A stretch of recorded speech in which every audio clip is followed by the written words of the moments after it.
Hello friends, welcome to our next reading. We are continuing in 1 Samuel and we're reading the next chapter, 17, verses 1 through 58, David and Goliath. That's the theme of this passage, a well-known story. So grab your Bible, grab your comma reading card with the comma and different ways to engage in this passage as we read along. All right, so let's get started. Find your place in your Bible and we're going to read about David and Goliath.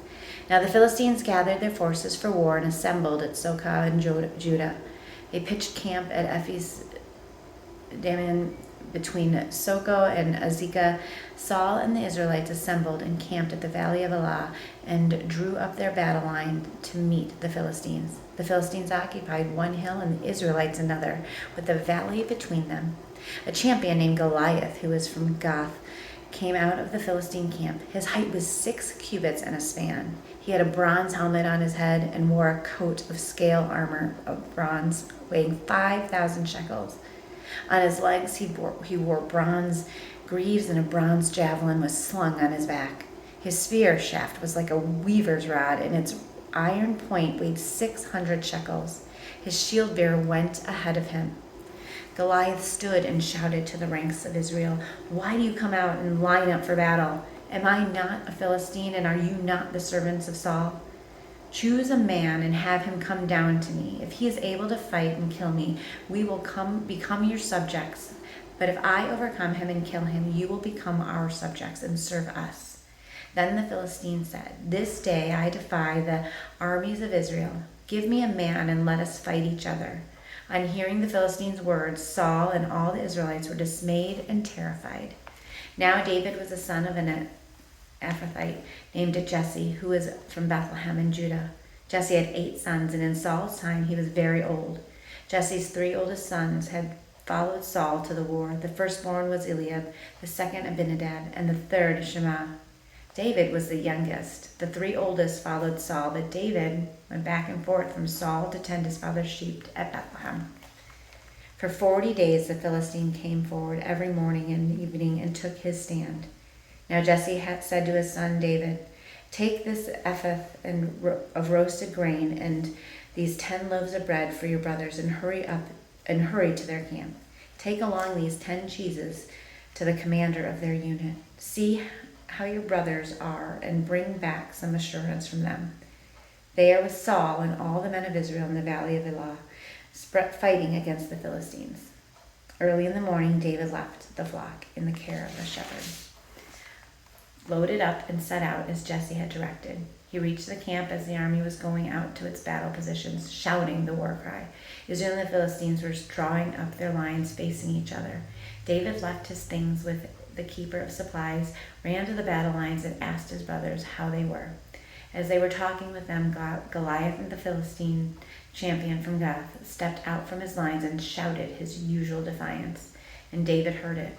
Whenever the Israelites saw the man, they all fled from him in great fear.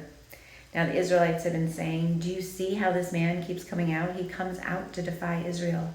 The king will give great wealth to the man who kills him. He will also give him his daughter in marriage and will exempt his family from taxes in Israel." David asked the men standing near him, "What will be done for the man who kills the Philistine and removes his disgrace from Israel? Who is the uncircumcised Philistine that he should defy the armies of the living God?" They repeated to him what they had been saying and told him, "This is what will be done for the man who kills him." When Eliab, David's oldest brother, heard him speaking with the men, he burned with anger at him and asked, "Why have you come down here? And with whom did you leave those few sheep in the wilderness? I know how conceited you are and how wicked your heart is. You came down only to watch the battle." "Now what have I done?" said David. "Can't I even speak?" He then turned away to someone else and brought up the same matter, and the men answered him as before. What David said was overheard and reported to Saul, and Saul sent for him. David said to Saul, "Let no one lose heart on account of this Philistine. Your servant will go and fight him." Saul replied, "You are not able to go out against this Philistine and fight him. You are only a young man, and he has been a warrior from his youth." But David said to Saul, "Your servant has been keeping his father's sheep. When a lion or a bear came and carried off a sheep from the flock, I went after it, struck it, and rescued the sheep from its mouth.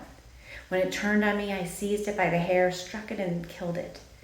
Your servants have killed both the lion and the bear. This uncircumcised Philistine will be like one of them, because he has defied the armies of the living God. The Lord who rescued me from the paw of the lion and the paw of the bear will rescue me from the hand of this Philistine." Saul said to David, "Go, and the Lord be with you."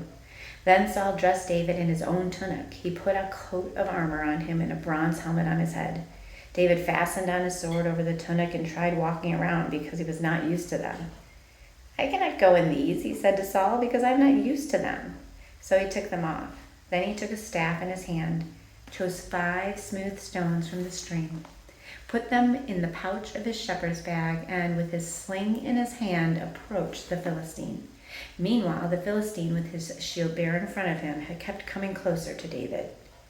He looked David over and saw he was little more than a boy, glowing with health and handsome, and he despised him. He said to David, "Am I a dog that you come at me with sticks?"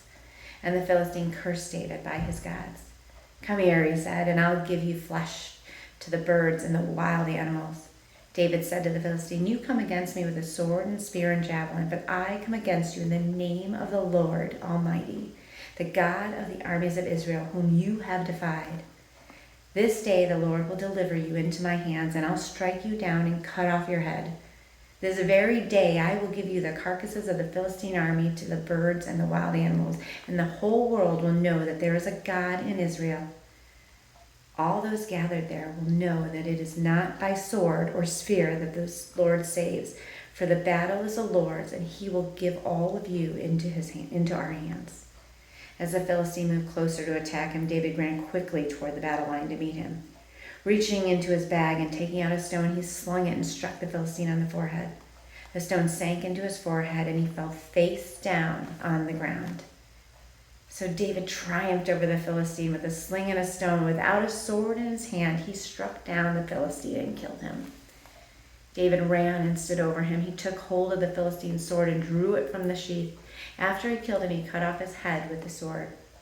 When the Philistines saw that their hero was dead, they turned and ran. Then the men of Israel and Judah surged forward with a shout and pursued the Philistines to the entrance of Gath and to the gates of Ekron. Their dead were strewn along the Shaaraim road to Gath and Ekron.